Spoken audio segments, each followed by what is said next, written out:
Zeus 21st March. It's a day celebrated worldwide as International Day of Forests. Forests, yes. So, what's your take on International Day of Forests?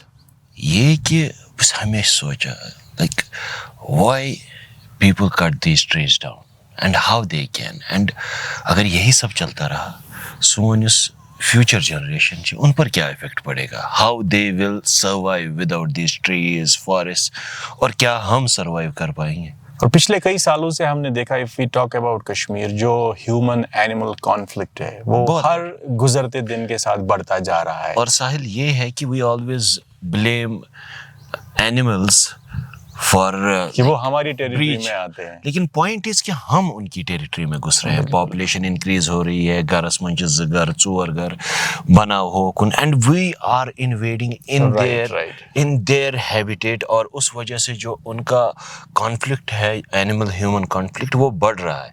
And we humans fail to understand कि जब wild life disturb हो रही है, हम पेड़ काट रहे हैं, जानवरों के पास, पक्षियों के पास रहने के लिए जंगल ही नहीं. इनफैक्ट डेटा है कि around 70 to 80% of animal population across the world they live in forests. और जब हम फॉरेस्ट की बात करते हैं it plays a very vital role in our economy across the world. I'm not only talking about India and Kashmir क्योंकि वहाँ पे जो medicinal plants हैं, herbs हैं, nuts हैं. और ये देखा गया है कि जो अभी ग्लोबल वार्मिंग की हम बात कर रहे हैं, हमने कश्मीर में भी देखा इस साल विंटर में बर्फबारी नहीं होगी. यस, एवरीबडी इज लाइक कि अब बारिश कब होगी. हमारा हॉर्टिकल्चर एग्रीकल्चर सेक्टर कहीं ना कहीं ये इस डिफॉरेस्टेशन जो अभी चल रही है, जंगलों का बेतहाशा कटाव जारी है, नए जो पेड़ पौधे हम नहीं लगा रहे हैं, it's one of the reasons and it's alarming. अगर हम अभी it's a wake up call, I think. Yes, definitely we can get it by this कि Amazon rainforest आपने तो सुना ही होगा that contribute 20% of the oxygen level for humans.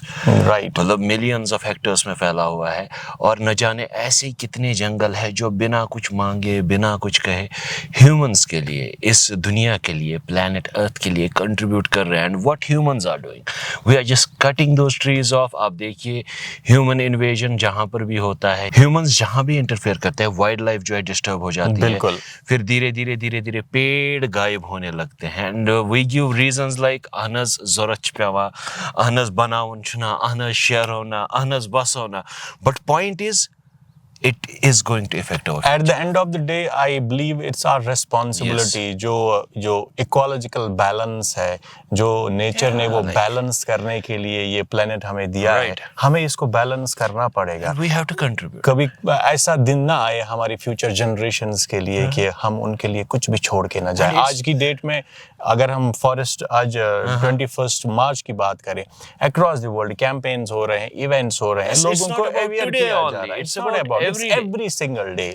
और I think आज के दिन the loud and clear message from Radio Chinar platform is let's save forests. और जो हमारी upcoming generations है, let's encourage them. और हम खुद भी let's plant more trees and let's make this planet a beautiful place to live in. More than beautiful, let's make this world more greener, I must say. Yes, because it's considered as green gold when it comes to forests. So let's be more human. और ये planet सिर्फ इंसानों के लिए नहीं बल्कि उस चीते, उस जैगवार का उतना ही है जितना हम इंसानों का. सो हम सबको कुदरत ने किसी न किसी खासियत से नवाजा है और इंसान बशर है तो जाहिर सी बात है जिम्मेदारी ज्यादा है. सो इसी मैसेज के साथ हाँ बिल्कुल. और ऊपर वाले ने जैसे ये प्लेनेट हमें अता किया है, हमारी जिम्मेदारी हम उसको ऐसे ही बनाए, बैलेंस रखें ताकि हम हंसी खुशी इस प्लेनेट में अपनी जिंदगी के दिन गुजार ले, सांस ले और इस नेचर को एंजॉय करें. Right now we are sitting here and it feels fresh. And Radio Chinar 90.4 FM हर दिल की धड़कन.